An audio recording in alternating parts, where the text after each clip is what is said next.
Blessings, this is Kenya from Euphoria.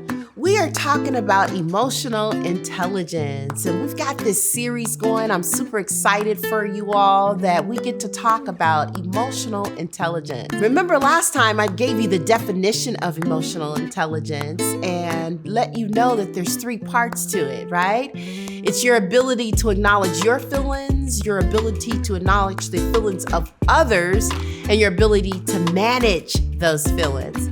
Well, today I want to talk about the first part of that, and that is in managing your own feelings.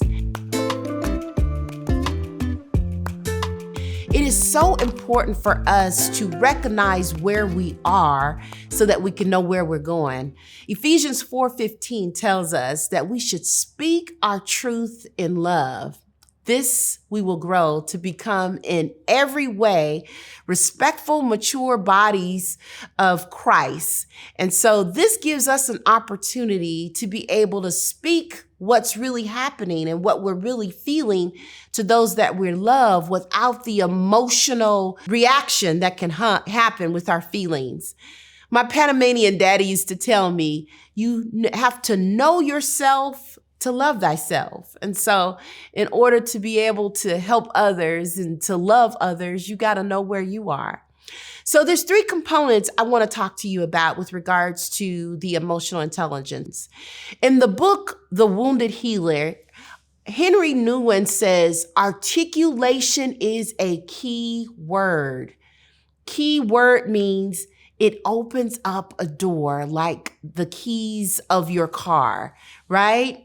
You need to be able to articulate that, what your feelings are, where you are, and what you're going to do with those feelings.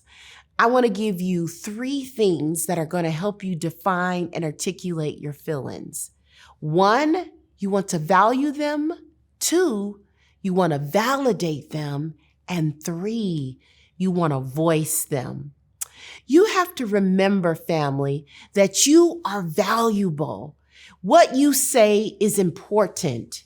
You are valuable to God. In fact, he tells us in Ephesians 2:10, you are a masterpiece, a workmanship, some version says, created in Christ Jesus for good works, which God prepared for you beforehand so that you can walk in them. So it's important for you to understand what you say is valuable. The next thing I want you to know is you need to validate your feelings. In the book, Permission to Feel, you have the right, according to Mark Brackett, to say how you're feeling. They're yours, and to suppress them would not be good for you. So a lot of times people will ask us, how you doing? How you feeling? And the first thing we'll say, I'm fine. Right? This actually keeps people distant from you versus allowing them to come towards you and bid them towards you. You push them away because you really truly haven't said what you really feel. A better expression might be telling them where you are, telling individuals how you are feeling, where you're at, saying something like, I want something different to happen. I feel distraught. I feel frustrated. I feel as if you're not listening to me. 3 statements that'll help you express how you feel.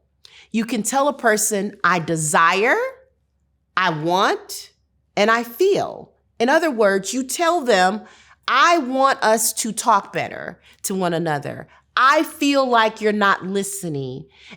Or you can say, I desire for us to be better at how we communicate.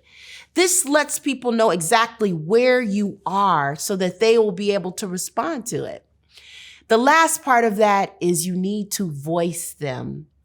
According to Brené Brown in her book, Atlas of the Heart, language speeds up and strengthens the connections in the brain, and we are processing sensory information when we're going through our feelings. Having the correct words to describe specific feelings makes you better able to identify those emotions in others, as well as to recognize them and manage the emotional feelings that you have yourself. Some of us, like me, probably grew up in unhealthy childhood environments where there were certain patterns that were not healthy for you. Denise Box talks about these rules that you grow up under, rules that say something like, don't talk, you don't trust anyone, you don't feel anyone, and you don't rock the boat.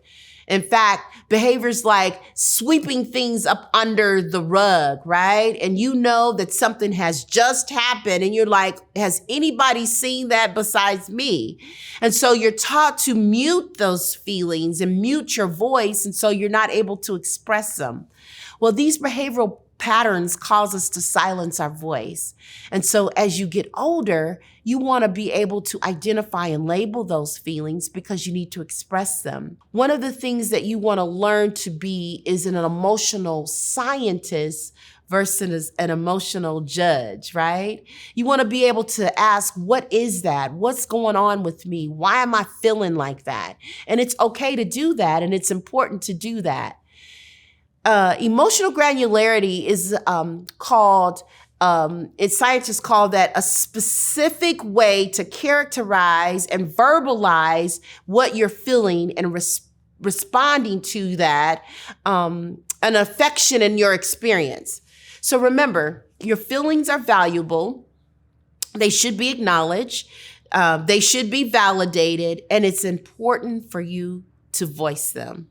I hope this has helped you in some way. I pray that you'll be able to share this with others and subscribe so that you might be able to get other information in regards to understanding your emotional intelligence.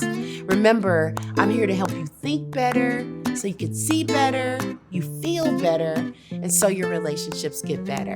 I hope you can tune in to the next part of our series where we talk about your ability to acknowledge other people's feelings. Let's go.